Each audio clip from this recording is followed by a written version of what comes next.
ஒருவனுக்கு ஒருத்தின்றதெல்லாம் எப்பயோ முடிஞ்சிருச்சு. It is over. காதல்ன்றது உங்களுக்கு மட்டும் தான் வரும்ன்றது கிடையாது, ஒருத்தவங்களை தாண்டி கூட வரும். ஒரு நாய்க்கு விதவிதமான உணவுப் பொருட்களை முன்னால் வைத்தாலும் அது நரகளை உண்பதை தான் விரும்பும்.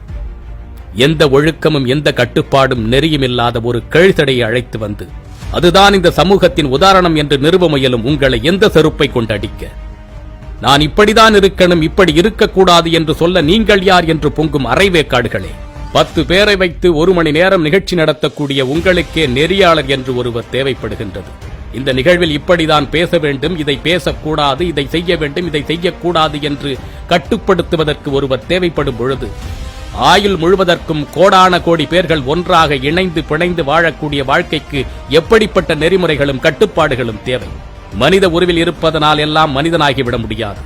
பேசத் தெரியாத நல்ல சிந்தனை கொண்டவர்களை ஒரு பக்கம் அமர்த்தி எதை வேண்டுமானாலும் பேசலாம் என்று நினைக்கக்கூடிய சாக்கடைகளை ஒரு பக்கம் அமர வைத்து அவர்களை தூக்கி பிடிக்கும் உங்களுக்கெல்லாம் யார் நெறியாளர்கள் என்று பெயர் வைத்தது? ஒரு குடிகாரனை கூட கொண்டு வந்து பேச வைத்தால் அவன் பேச்சு திறமை மிக்கவனாக இருந்தால் குடிப்பதுதான் சிறந்தது என்று நம்மையும் நம்ப வைத்து விடுவான். ஒரு பாலியல் குற்றவாளியை கொண்டு வந்து அமரச் செய்து அவன் பேச்சாற்றல் மிக்கவனாக இருந்தால் அவன் செய்ததில் எதுவுமே தவறில்லை என்று நமக்கே புத்தி சொல்லி விடுவான். எதை வேண்டுமானாலும் விவாதிக்கலாம், ஆனால் அது சமூக அறத்தை கொலை செய்து விடக்கூடாது. ஒழுக்கமாக இரு, கட்டுப்பாட்டோடு இரு என்று கூறுவதுதான் பிற்போக்கு சிந்தனையா? கண்டபடி வாழ்ந்து கொள் என்று கூறுவதற்கு பெயர்தான் சுதந்திரமா? 10 மணிக்குள் அலுவலகத்திற்கு வர வேண்டும் என்று கூறுகின்றார்களே, அவர்களிடம் கூற முடியுமா இது சுதந்திரம் அல்ல அடிமைத்தனம் என்று? சீருடை அணிந்துதான் வர வேண்டும் என்ற கட்டுப்பாடுகள் இருக்கின்றதே, அவைகளை உங்களால் உடைக்க முடியுமா? ஒரு வழி பாதையில் வாகனம் ஓட்டக்கூடாது என்று கட்டுப்பாடு இருக்கின்றதே, அதற்கு எதிராக புரட்சி செய்ய முடியுமா உங்களால்? இவையெல்லாம் இந்த சமூகம் ஒவ்வொரு நாளையும் அமைதியாக கடத்துவதற்கான நெறிமுறைகள், கட்டுப்பாடுகள். இது போன்ற நெறிமுறைகளும் கட்டுப்பாடுகளும் ஒவ்வொரு மனிதனின் அன்றாட வாழ்விலும் உண்டு. அப்பொழுதுதான் ஒரு மனித சமூகம் அமைதியான வாழ்க்கையை வாழ முடியும். இந்த பெண் அணிந்திருப்பதுதான் ஆடை சுதந்திரமா? ஒரு உள்ளாடையில் ஒரு பக்கத்தை கிழித்து விட்டது போன்று அமர்ந்திருக்கும் இதற்கு பெயர்தான் நாகரிகமா? இது போன்று ஒரு ஆண் ஆடை அணிந்து இந்த நிகழ்ச்சியில் கலந்து கொள்ள முடியுமா?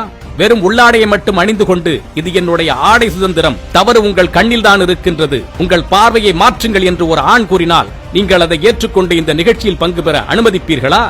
தாய் சார் அவங்க சார், ஊரை ஏமாத்தாதீங்க சார். இந்த மாதிரி எல்லாம் பேசி இந்த நிகழ்வில் ஒருவர் கூறுகின்றார், பெண் என்றவர் தாய் இல்லையா சார் என்று கேட்கின்றார். உடனே நெறியாளர் இப்படியெல்லாம் ஊரை ஏமாற்றாதீர்கள் என்று கூறுகின்றார். அப்படி என்றால் பெண்ணை என்னவென்று கூற வேண்டும்? கேர்ள் ஃபிரெண்ட், பெஸ்டி, கிரஷ் என்று சொல்லி உங்களுடைய வக்கரங்களை தீர்த்துக் கொள்ள வேண்டுமா? பெண் விடுதலை என்றால் என்ன தெரியுமா? எந்த ஒரு இடத்தில் நீ ஒரு பெண், உன்னால் படிக்க முடியாது, உன்னால் பதவிக்கு வர முடியாது, உன்னால் நிர்வகிக்க முடியாது, உன்னால் மேலாண்மை செய்ய முடியாது, ஆட்சி செய்ய முடியாது என்று நீ புறம் தள்ளப்படுகின்றாயோ, நீ ஓரம் கட்டப்படுகின்றாயோ, நீ உதாசீனப்படுத்தப்படுகின்றாயோ, அந்த இடத்தில் மீண்டு எழுந்து வந்து என்னால் படிக்க முடியும், என்னால் பதவிக்கு வர முடியும், என்னால் நிர்வகிக்க முடியும், என்னால் இந்த நாட்டையே ஆட்சி செய்ய முடியும் என்று நிரூபித்து காட்டுவதற்கு பெயர்தான் பெண்ணியம். ஆண் பண்ற பொறுக்கித்தனத்தெல்லாம் நானும் பண்ணுவேன் சொல்றது பெண்ணியம் அல்ல. நீங்கள் தாலி அணிந்து கொள்வதோ அணியாமல் இருப்பதோ உங்களது விருப்பம். நீங்கள் மெட்டி அணிந்து கொள்வதும் அணியாமல் இருப்பது உங்களது விருப்பம். இந்த உலகத்தில் இருக்கும் அத்தனை பேரும் தாலி அணிந்து வாழவில்லை. வேறு வழியே இல்லை என்று சொன்னால் மறுமணம் செய்து கொள்வது கூட தவறில்லை. ஆனால் ஒருவனுக்கு ஒருத்தி என்று கூறுவது ஒரு ஆழமான நம்பிக்கை, ஒரு வாழ்க்கை துணைக்கு மற்றொரு துணை கொடுக்கக்கூடிய உத்தரவாதம். அது உனக்காக நான் இருப்பேன், உனக்காக மட்டும் நான் இருப்பேன் என்று சொல்லக்கூடிய அங்கீகாரம். அது இந்த நம்பிக்கை தான் மனித குலத்தின் அடிப்படை. ஒவ்வொரு உறவும் ஆழமான நம்பிக்கையின் அடிப்படையில் தான் செயல்படுகின்றது. இந்த நம்பிக்கை பெற்றவர்களுக்கும் பிள்ளைகளுக்கும் இடையில் உண்டு. இந்த நம்பிக்கை உறவுகளுக்கும் நண்பர்களுக்கும் மத்தியில் உண்டு. இந்த நம்பிக்கை வேலை பார்க்கும் இடத்தில் உண்டு. நம்மை நம்பி வரக்கூடிய ஒவ்வொரு மனிதருக்கும் நாம் கொடுக்கக்கூடியது. அப்படி கணவன் மனைவிக்கு இடையே கொடுக்கக்கூடிய ஆழமான அழுத்தமான அங்கீகாரம் மிக்க நம்பிக்கைக்கு பெயர்தான் உனக்காக நான், எனக்காக நீ, ஒருவனுக்கு ஒருத்தி என்பது. அப்படிலாம் என்னால வாழ முடியாதுங்க, நான் என் இஷ்டப்படிதான் இருப்பேன்னு சொன்னா நீ ஒரே நேரத்துல 4 காதலர்களோட கூட வாழ்ந்துக்க. உன்னோட வீட்டுல இருக்கக்கூடிய ஆண்களுக்கு பெண்களுக்கு அதற்கான வாய்ப்புகளை கூட நீ ஏற்படுத்தி கொடு. ஆனால் அதுதான் உலகத்துல சிறந்தது, அதுதான் உலகத்துல உயர்ந்தது, அப்படிதான் வாழணும்னு சொல்லிட்டு இந்த சமூகத்திற்கு பாடம் எடுக்காது. அதற்கான அருகதை உனக்கு கிடையாது. ஏற்கனவே இந்த சமூகமும் இளைய தலைமுறையை எங்க போறன்னு தெரியாம தட்டு தடுமாறி தடம் மாறி தரிகட்டு போயிட்டு இருக்கிறாங்க. பள்ளியில படிக்கக்கூடிய சக மாணவனை அடித்துக் கொள்வதெல்லாம் சாதாரண நிகழ்வு போன்று ஆகிவிட்டது. கேவலமான இச்சைகளுக்காக தன் கணவனை ஆள் வைத்து கொலை செய்வதும், பிள்ளைகளை கொலை செய்வதும், இன்னும் எவ்வளவோ பஞ்சமா பாதகங்களை செய்வதெல்லாம் ஒவ்வொரு நாளும் அன்றாட நிகழ்வுகளாகிவிட்டது. நீயும் உன்னுடைய டிஆர்பியை உயர்த்தணும் என்பதற்காக, தொலைக்காட்சி பார்க்கக்கூடியவர்களை எல்லாம் உங்கள் பக்கம் திசை திருப்ப வேண்டும் என்பதற்காக இன்னும் எவ்வளவு கேவலமான செயல்களை எல்லாம் நீங்கள் செய்ய துணிவீர்கள். மனசாட்சியோடு நடந்து கொள்ளுங்கள், அறத்தோடு நடந்து கொள்ளுங்கள். அறநெறி பிழைத்தோர்க்கு அறம் கூற்றாகும்.